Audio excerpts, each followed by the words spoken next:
Hi hello my beautiful souls. നമസ്കാരം. എല്ലാവരും സുഖമായിരിക്കുന്നു എന്ന് വിശ്വസിക്കുന്നു. ഇന്ന് നമ്മൾ നോക്കാൻ പോകുന്ന tarot reading the current feeling of your person. നിങ്ങളുടെ വ്യക്തിയുടെ കറന്റ് ഫീലിംഗ് എന്താണ്? ആദ്യമായിട്ടാണ് നിങ്ങൾ ഈ ചാനൽ കാണുന്നത് എങ്കിൽ ചാനൽ സബ്സ്ക്രൈബ് ചെയ്യുക. എങ്കിൽ മാത്രമേ നിങ്ങളുടെ എനർജി ഈ ഒരു റീഡിങ്ങിലേക്ക് കണക്റ്റ് ആവുകയുള്ളൂ. ഒരു ഡീപ്പ് ബ്രെത്ത് എടുത്ത് അല്പമൊന്ന് കാമായിരുന്നതിന് ശേഷം നിങ്ങൾ സ്നേഹിക്കുന്ന വ്യക്തിയുടെ മുഖം നിങ്ങളുടെ മനസ്സിലേക്ക് കൊണ്ടുവരിക. അവരുടെ പേര് മനസ്സിലൊരു 3 പ്രാവശ്യം പറയുക. നിങ്ങൾ എപ്പോഴും ഓർക്കാൻ ഇഷ്ടപ്പെടുന്നതും അവരോടൊപ്പം ചെലവഴിച്ചതുമായിട്ടുള്ള ആ ഒരു സുന്ദരമായ നിമിഷങ്ങളെ മനസ്സിലേക്ക് കൊണ്ടുവന്ന് തീർത്തും പോസിറ്റീവായിരിക്കുക. നമുക്ക് റീഡിങ്ങിലേക്ക് പോകാം. ഇവിടെ ഫസ്റ്റ് വന്നിരിക്കുന്ന കാർഡ് ദ സ്റ്റാർ കാർഡാണ്. നിങ്ങളുടെ വ്യക്തിക്ക് ഒരു കാലത്ത് ഒരുപാട് ഫീലിങ്സ് ഉണ്ടായിരുന്നു നിങ്ങളോട്. ഇപ്പോഴും അത് ലൈവായിട്ട് തന്നെ ഉണ്ട് എന്ന് കാണിക്കുന്നു. നിങ്ങളെ അവർ കാണുന്നത് ഒരു ഇമോഷണൽ ഹീലിംഗ് പേഴ്സണായിട്ട് തന്നെയാണ് എന്ന് ഈ കാർഡുകൾ സൂചിപ്പിക്കുന്നു. ഒരു റൊമാൻറ്റിക് ഫീലിങ്സ് ഒക്കെ വളരെ സ്ട്രോങ് ആണ് ഇപ്പോഴും അവർക്ക്. സ്റ്റാർ കാർഡ് നിങ്ങളെ ഒരു ഹോപ്പായി, ഒരു പുതിയൊരു പ്രതീക്ഷയോട് കൂടി കാണുന്നു. ഏസ് ഓഫ് കപ്സ് എന്ന് പറയുന്നത് പുതിയ ഇമോഷണൽ ബിഗിനിങ്, ഒരു ന്യൂ ബിഗിനിങ് നിങ്ങളുടെ ബന്ധത്തിലേക്ക് കൊണ്ടുവരണം എന്നുള്ള ആഗ്രഹത്തെ സൂചിപ്പിക്കുന്നു. നൈറ്റ് ഓഫ് കപ്സ് ഒരു പ്രപ്പോസ് അല്ലെങ്കിൽ എക്സ്പ്രസ് ചെയ്യാനുള്ള ഒരു തോട്ട്സ് ഉണ്ട്. തുറന്നു പറഞ്ഞാലോ, നിങ്ങൾ തമ്മിലൊരു നോ കോണ്ടാക്റ്റിലാണ് എങ്കിൽ റീയൂണിയൻ വേണമെന്ന ആഗ്രഹം. ചിലർക്കിത് പുതിയ ഒരു റൊമാൻറ്റിക് കണക്ഷനിൽ നിൽക്കുന്ന ആളുകളാണ് എങ്കിൽ, സ്നേഹം തുറന്നു പറയാനാകാതെ നിൽക്കുന്ന ഒരു ഘട്ടമാണ് എങ്കിൽ നിങ്ങളുടെ പാർട്ട്ണർ നിങ്ങളെ പ്രപ്പോസ് ചെയ്യാൻ ആഗ്രഹിക്കുന്നു. കിങ് ഓഫ് കപ്സ് കാർഡ് സൂചിപ്പിക്കുന്നത് അവരുടെ ആ ഒരു ഫീലിങ്സ് എല്ലാം തന്നെ ഒരു മെച്യൂർഡ് എനർജിയാണ്. പക്ഷേ അത് പുറത്ത് കാണിക്കില്ല. സോ യെസ്, ലവ് എനർജി ഇവിടെ വളരെ ക്ലിയറായിട്ട് തന്നെ നമുക്ക് കാണാൻ സാധിക്കുന്നുണ്ട്. ശരിക്കും ഇതൊരു ആഴമുള്ള ബന്ധത്തെ തന്നെ സൂചിപ്പിക്കുന്നുണ്ട്. ഒന്ന് പിണങ്ങിയിരിക്കുകയാണെങ്കിൽ തന്നെയും ഇപ്പോഴും നിങ്ങളെ വളരെ പ്രതീക്ഷയോടുകൂടി നോക്കുന്ന ആ ഒരു കണ്ണ് എന്ന് പറയുമ്പോൾ നമുക്ക് മനസ്സിലാകുമല്ലോ എന്തുമാത്രം ആഴമുള്ള ഒരു ബന്ധമായിരുന്നു നിങ്ങൾക്കിടയിൽ ഉണ്ടായിരുന്നത് എന്ന്. പഴയ കാര്യങ്ങളിലേക്കൊക്കെ തിരിഞ്ഞു നോക്കുമ്പോൾ അവരുടെ പല പ്രതിസന്ധി ഘട്ടങ്ങളിലും നിങ്ങൾ അവർക്കൊരു തുണയായി കൂടെ നിന്നിട്ടുണ്ട് എന്ന് അവർ ഇപ്പോൾ മനസ്സിലാക്കുന്നു. അതുകൊണ്ട് തന്നെ വിട്ടുകളയണം എന്ന് പറയുന്ന ഒരു ആഗ്രഹം അവർക്കില്ല. ഇമോഷണലി നിങ്ങളോട് വളരെയധികം ഡിപ്പെൻഡൻ്റ് ആണ് അവർ. ഇവിടെ വന്നിരിക്കുന്ന ടവർ കാർഡ് സൂചിപ്പിക്കുന്നത് ഒരു കോൺഫ്ലിക്റ്റ് അല്ലെങ്കിൽ ഒരു ഷോക്കിനെ സൂചിപ്പിക്കുന്നു. ഒരു സഡൻ സംഭവം, പെട്ടെന്നുണ്ടായ എന്തോ ഒരു സംഭവം നിങ്ങളുടെ റിലേഷൻഷിപ്പിനെ ശരിക്കും ഒന്ന് പിടിച്ചുലച്ചിട്ടുണ്ട്. ഒരു ബ്രേക്ക് അല്ലെങ്കിൽ ആർഗ്യുമെൻറ്റ്, ഈഗോ ക്ലാഷ് അല്ലെങ്കിൽ റിയലൈസേഷൻ. അതായത് പാസ്റ്റിൽ എപ്പോഴോ നിങ്ങൾക്കിടയിൽ ഉണ്ടായ ആ ഒരു വാക്ക് തർക്കം. ചിലർക്കിത് ഈഗോ ക്ലാഷസ് ആകാം, ചിലർക്കിത് ചില സത്യങ്ങൾ തിരിച്ചറിഞ്ഞത് വഴി ഉണ്ടായ ഷോക്ക്. അങ്ങനെ എന്തോ ഒന്ന് നിങ്ങളുടെ ബന്ധത്തിൽ ഉണ്ടായിട്ടുണ്ട്. അതാണ് ഈ ഒരു ടവർ കാർഡ് സൂചിപ്പിക്കുന്നത്.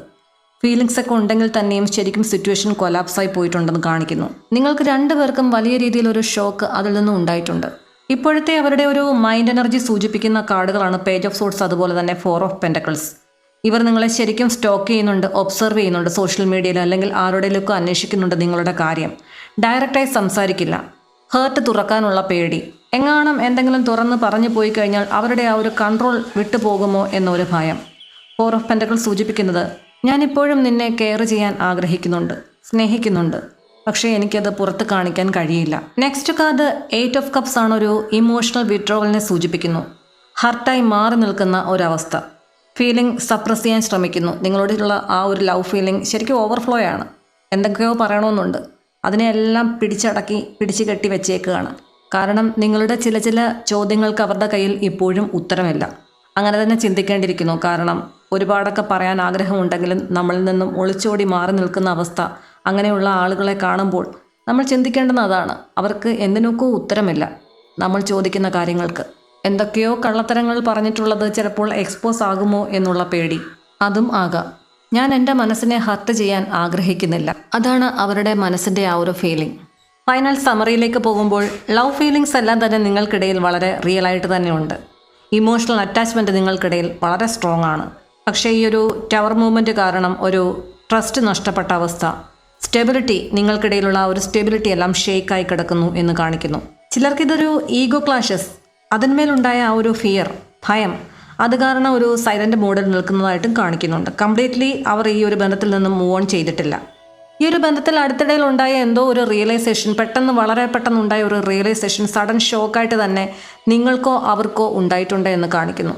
സഹിക്കാനാകാത്ത ഒരു പെയിൻ, അതിനെ തുടർന്നുണ്ടായ ചോദ്യം ചെയ്യലുകൾ, ശരിയായ ഉത്തരങ്ങൾ ഒന്നും തന്നെ ഇല്ലാതെ, ഒന്നും പറയാതെ ഈ ഒരു ബന്ധത്തിൽ നിന്നും ഇറങ്ങിപ്പോയ ആളുകളുടെ എനർജിയും കാണിക്കുന്നുണ്ട്. എത്രയൊക്കെ വഴക്കുണ്ടാക്കി നിങ്ങളെ വിട്ടുപോയിട്ടുണ്ടെങ്കിൽ തന്നെയും അവർക്ക് നിങ്ങളെ മറക്കാൻ സാധിക്കില്ല. ഇത് ശരിക്കും ഒരു കാർമിക് ബോണ്ടിനെ സൂചിപ്പിക്കുന്നു. എത്രയൊക്കെ വഴക്കുണ്ടാക്കി പോയിട്ടുണ്ടെന്ന് പറഞ്ഞിട്ടുണ്ടെങ്കിൽ തന്നെ അവർക്കൊരിക്കലും നിങ്ങളെ സ്നേഹിക്കാതിരിക്കാൻ കഴിയില്ല. നിങ്ങൾക്ക് തിരിച്ചും ഒരുപാട് സ്നേഹിച്ച് വിശ്വസിച്ചവർ തമ്മിലുള്ള പിരിഞ്ഞു പോക്ക് എന്ന് പറയുന്നത്, അല്ലെങ്കിൽ ഒരു ബ്രേക്കപ്പിലേക്ക് പോവുക എന്ന് പറയുന്നത്, അതൊക്കെ ഒരു ഗ്രഹസ്ഥിതിയുടെ ബേസിലായിരിക്കാം. കാരണം ചില ഗ്രഹങ്ങളുടെ ആ ഒരു ദശാകാലങ്ങൾ വരുന്ന സമയത്ത് അതിലുള്ള പരീക്ഷണം നമ്മൾ നേരിട്ടേ പറ്റൂ. നമ്മൾ ഒരിക്കലും ചിന്തിച്ചു കാണില്ല ഈ ഒരു ബന്ധത്തിൽ, അല്ലെങ്കിൽ നമ്മൾ ഒരുപാട് സ്നേഹിച്ച ആൾ നമ്മളെ ഒരിക്കൽ വിട്ടുപോകും എന്നുള്ളത്. അതെങ്ങനെ നമ്മൾ അക്സെപ്റ്റ് ചെയ്യണം എന്ന് പോലും നമ്മൾ ചിന്തിച്ചിട്ടില്ല. രാവിലെ ഉണരുന്നത് മുതൽ രാത്രി കിടക്കുന്നത് വരെയും ഒരുപോലെ കാര്യം പറഞ്ഞിരുന്ന ആളുകൾ തമ്മിൽ പെട്ടെന്നുണ്ടായ ആ ഒരു കമ്മ്യൂണിക്കേഷൻ ഗ്യാപ്പ്, അത് ഒരുപാട് കാലം നീളുമ്പോഴേക്കും ശരിക്കും അന്യരായി കഴിഞ്ഞിരിക്കുന്നു ആ രണ്ട് വ്യക്തികളും. പിന്നീട് അങ്ങോട്ട് കൺഫ്യൂഷൻ്റെ കാലഘട്ടമാണ്. അവർ എന്നെ മറന്നു കാണുമോ? ഞാനിനി ചെന്നാൽ അവർ സ്വീകരിക്കുമോ? എന്നെ അവർ മനസ്സിലാക്കാതെ പോയതെന്താണ്? ഇങ്ങനെ ഒരു കൂട്ടം ചിന്തകൾ. ഇത് കണ്ടുകൊണ്ടിരിക്കുന്ന ഒരു 99% ആളുകൾക്കും ഒരു റീയൂണിയൻ എനർജി ഇവിടെ സ്ട്രോങ് തന്നെയാണ്.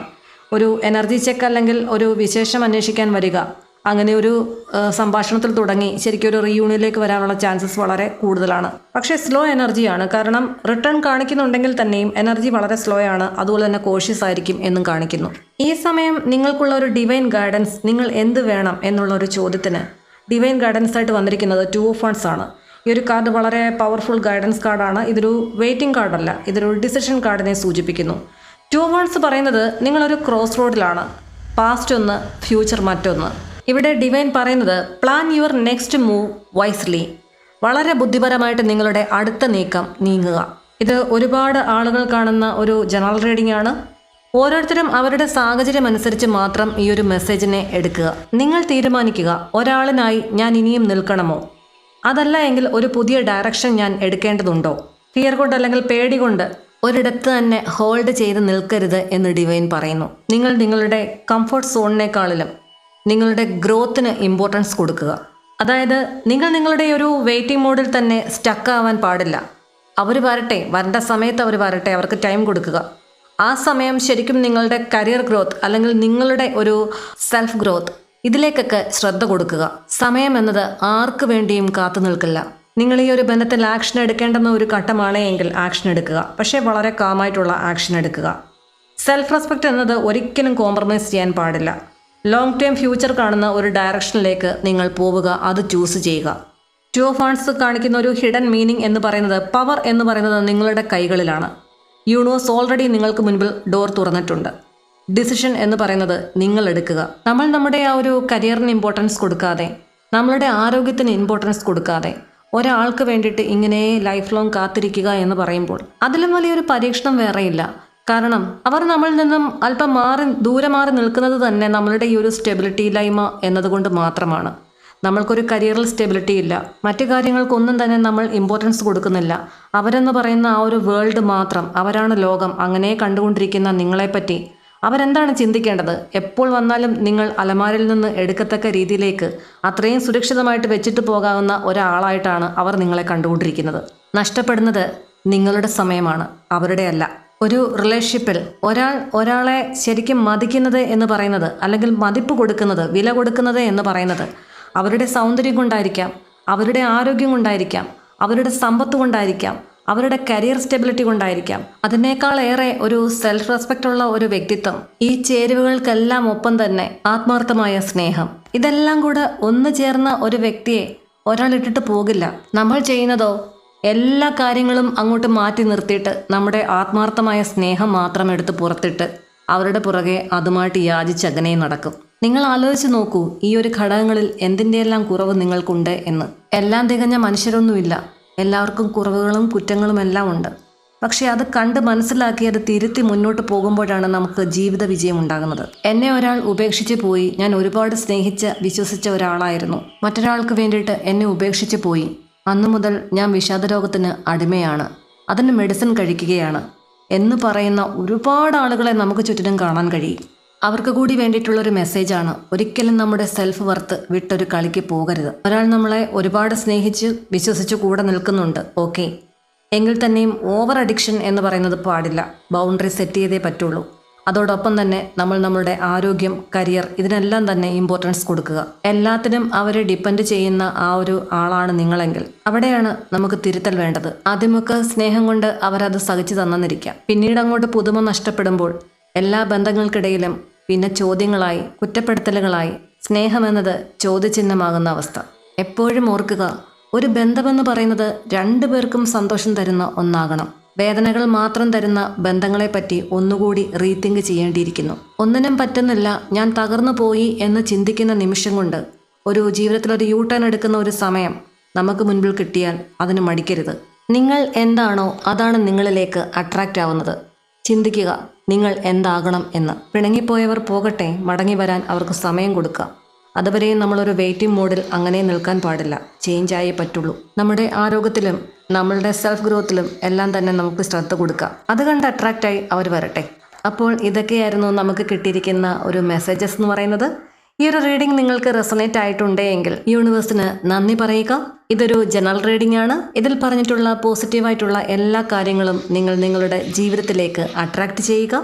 നെഗറ്റീവായതും എപ്പോഴും നിങ്ങളെ വിഷമിപ്പിച്ചുകൊണ്ടിരിക്കുന്നതുമായിട്ടുള്ള എല്ലാ കാര്യങ്ങളും ദ സുപ്രീം പവർ ഡിവൈൻ മുമ്പിൽ സറണ്ടർ ചെയ്യുക.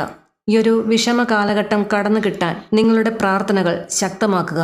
എൻ്റെ ദിവസേനയുള്ള പ്രാർത്ഥനകളിൽ ഉൾപ്പെടുത്തുന്നതിനായി നിങ്ങൾ നിങ്ങളുടെ പേരും നാളും കമൻറ്റ് ചെയ്യുക. തീർച്ചയായിട്ടും നിങ്ങളെ എൻ്റെ പ്രാർത്ഥനകളിൽ ഉൾപ്പെടുത്തുന്നതായിരിക്കും. നിങ്ങളുടെ കരിയറിനെയോ അല്ലെങ്കിൽ റിലേഷൻഷിപ്പിനെയോ സംബന്ധിച്ചിട്ടുള്ള നിർണായക തീരുമാനം എടുക്കുന്ന ഒരു കാലഘട്ടമാണെങ്കിൽ തീർച്ചയായും നിങ്ങൾക്ക് ഒരു പേഴ്സണൽ റീഡിംഗ് വളരെ അത്യാവശ്യമാണ്. നിങ്ങൾക്ക് വിശ്വാസമുള്ള, നിങ്ങളുടെ എനർജിയുമായി കണക്റ്റ് ആകുന്ന ഏതെങ്കിലും ഒരു ടാരോ റീഡറിനെ സമീപിച്ച് നിങ്ങൾക്കൊരു ലൈഫ് ഗൈഡൻസ് എടുക്കാവുന്നതാണ്. എൻ്റെ പേഴ്സണൽ റീഡിങ്ങിനുള്ള നമ്പർ ഞാൻ സ്ക്രീനിൽ കൊടുത്തിട്ടുണ്ട്. അതിലേക്ക് വിളിക്കുകയോ മെസ്സേജ് അയക്കുകയോ ചെയ്താൽ മതിയാകും. പേഴ്സണൽ റീഡിംഗ് പെയ്ഡ് ആണ്. ദിവസേനയുള്ള ഡിവൈൻ ഗൈഡൻസിനും സോഡിയാക് ബേസ്ഡ് ആയിട്ടുള്ള ടാരോ ട്രേഡിങ്ങിനുമായി നമ്മുടെ ചാനൽ ലൈക്ക് ചെയ്യുക, ഷെയർ ചെയ്യുക, സബ്സ്ക്രൈബ് ചെയ്യുക. അടുത്ത ഒരു എനർജി ചെക്കുമായി നമുക്ക് വീണ്ടും കാണാം. Thank you universe.